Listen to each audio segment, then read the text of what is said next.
escribir, ya sabes mi paradero, entre Vidango y Ceibán, carretera del infierno. Entre Vidango y Ceibán, carretera del infierno.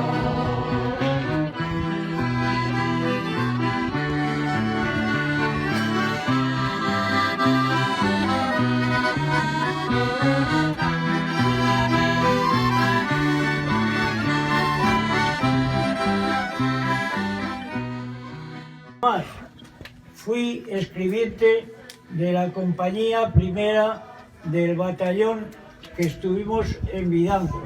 Claro, yo soy un testigo vivo que puedo contarlo, porque estamos aquí, porque todos vosotros y muchos historiadores están colaborando en que esto no se olvide.